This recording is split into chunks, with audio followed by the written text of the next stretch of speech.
And welcome to the Garden of Bruins Overtime Live, presented by BuyAToyota.com. For offers not seen on TV, visit BuyAToyota.com. Sophia, Billy, and Razor here with you. 5-2 the final over the New Jersey Devils in a game that saw the Bruins come back from being down 2 goals, and the big guns coming out. A great character win for this team. No question about it. We talked after the first, Brad Marchand making the difference, getting involved early on. But it wasn't just him. I thought some other of the big boys, DeBrusk was excellent. Obviously, Pastrnak, top shelf, right? I mean, but those guys came through for the team. The mindset after, you called it a sleepy, and it was a mediocre first period. And they were down 2-0 early in the second period. They come back, and they make it happen. I think the big guys led the way, though.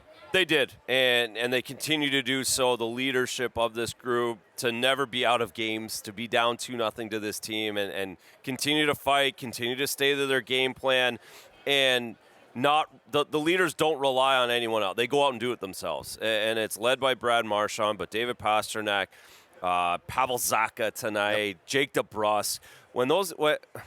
When they get involved, and they're always invested. No matter what the score is in the game, no matter what kind of is going on around them, they're always invested and they always bring their best. It shows they've been able to reset. They had to reset after that funk that they were in before Christmas, right? But they didn't allow the Grinch to give them coal. They saved that for other people, right? You know what? Like you. Like me, big time. They got good gifts, and obviously one of them, the gift of rest and reset. Yeah. And they've come back. It's 2 games, but it's a nice 2 games for them so far. Absolutely. We said in pregame it's not a streak yet, but now it's officially a 2-game winning streak. So forgetting that 4-game losing streak that happened before the break. But you mentioned it, Razor, Brad Marchand putting the team on his back, starting, getting this Jake DeBrusk goal, getting the puck to him, fighting for that puck. Jake with a nice finish.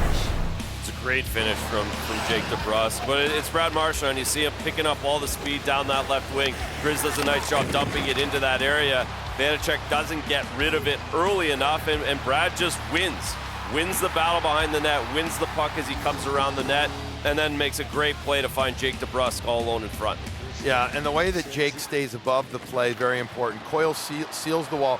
Jake's going to be the F3, third guy high, and then he's able to dance to the net. And Vanacek, I guess he's got to respect that short side shot, I guess. And Jake just fakes him out, goes to his backhand. Beautiful play. And when the Bruins decided to attack, especially starting below the goal line, that's when the game changed. And again, right here, he changed it. Do you want to use your silly joke again? No. Are you sure? Once is bad enough. Yeah, no, I It's just true. want to be sure. Why I wanted would you give him that to option? remind him. Why would you give know? Yeah, I mean, They're not always funny. I think I understand that quite well. I'm kidding. Jake DeBrusk. No, you're not. I'm the Grinch today. No, don't kid. You're not. Don't backpedal now. Jake DeBrusk is our Subaru star of the game. You heard Jim Montgomery say against the Sabres that he was their best forward on the ice, and 2 points for him. Yeah, Billy. I'm just saying, Pastrnak could have been it. Marchand could have been it.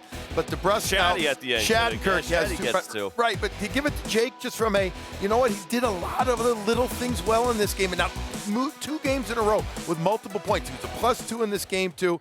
He's when he scored that goal, like he had that fierceness look to him. And I love that. Instead of, silly, it was like intense. He knew he needed to score that goal first and 12.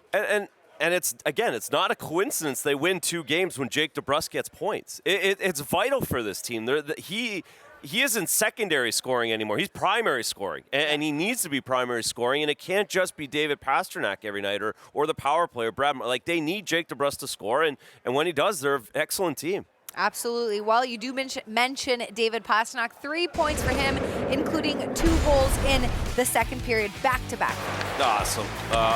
Again, it's his superstar-ness even more so. And top 5 in the league in NHL scoring, but it's all what he's doing away from the puck. And he's scoring these uglier goals now this season. All the 5-on-5 goals. We saw the stat, 11 of 12 at home, 5-on-5. So it's not just power play, grip and rip. He gets inside defenders, he gets stick on it, and he scores ugly ones like that around the net. Yeah, Marino couldn't believe that he gets him. But it starts again with 3 guys working, getting 3 Devils below the goal line. The Bruins outwork them. They go low to high. They rotate it over. Devils want to shrink the zone like a lot of teams do, but the Bruins with their recovery, because they've got D that are engaged. This second shot coming up right there. Pastrnak gets it. Carlo, did he still not get? He did. He got an assist. He did. Yes, he did. Finally. Right. Thankfully, a little home cooking. All right, so there's one, and now there's second goal late in the power play. I don't even know if it's technically a sauce pass, but it's an area pass by DeBrusk, leading Pastrnak with gorgeous, excellent speed through the into the offensive zone. No chance for Vanacek to be able to match it. Right there, brings the hands up, Ray. You see that, DeBrusk? Brings the hands up, slides it over, he gets the D just to slide him a little bit. Pastrnak all by himself. There's no way. Vanacek needs to go all Dominic Hasek there. That's what I think he needs to do, to dive to the side and forward. That's the only hope that he has in that play. He has no hope. No hope. And look at this, guys. Quite the stat. David Pastrnak's still relatively young in the league, and he passes Brad Marchand for 5th all-time for multi-goal games on this Bruins franchise. Give him 60 multi-goal games. Meanwhile, Kevin Shattenkirk, he also had a multi-goal game, his 7th of his career, and he scored his 100th and 101 career goals tonight. Yeah, and this was important. I mean, you know, Shattenkirk, he knows he needs to get more involved, and that's, you know, something that Jim Montgomery talked about to him a couple of weeks ago, going on over a month now. Here he just ends up getting it from Grizzly, BU terrier to terrier. It must be Selly and on, you know, at BU on this one. But the way that see how he's inching in just a little bit again. 3 white sweaters low. Bruins match them with 2. They get the puck. See right there, Shattenkirk already, Razor. He's inside the circle. In the old days, the D isn't that low. He's maybe at the top of the circle at best, if not higher. But not this case. He sniped it. Yeah, and they were able to do that in the third period because of that forecheck down low. And then this is just a little cherry on top for the night. The New Jersey Devils really spread out, trying to look for the seam pass 5-on-4 there. And Shatty starts this whole play, brings it into the zone, nice drop pass, and then just continues onto the net. Both amazing plays from Pastrnak, Marchand, and a beautiful goal to go 101 in his career. Absolutely. So as we mentioned, Kevin Shattenkirk, that was his 7th career multi-goal game, and he was talking to Adam Pellerin after this one. Kevin down 2-0 after 1 period of play, and then you guys come out, you score the 4 goals for the first time this season in a period. You feel like you wore them down coming off the back-to-back and took advantage of that in the second? Yeah, you know, I think we stuck with a simple game. We came out in the second period, we put pucks behind them, our forecheck was fantastic, and we just really made it hard for them to get into our zone. And like you said, over time they wore down. We were able to get some goals there and get the lead back. You got the win in Buffalo, first win out of the break. You talked about the importance of that after that game, but how important was it to build on that game and come out tonight with a win? Yeah, I mean, we recently, I think we've been, winning 1, losing 1, been kind of a 500 team. So we're starting to, get antsy. We want to start building something here, get another one of those win streaks going, but doing it the right way. And, the last 2 games, we're certainly moving in the right direction. Personal milestone for you, goal number 100 of your career, and then you added goal number 101 later. How's that feel? It was awesome. You certainly are watching that and thinking, when's it going to come? So happy it's done. I certainly won't reach 200, so I'm happy that I got to that milestone. All right, short turnaround. Get some sleep before Detroit. Thanks, Adam.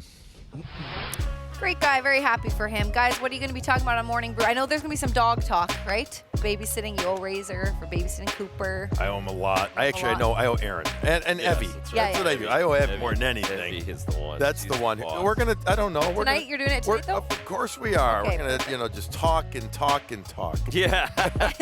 Well, that's what we can podcasts stay are for.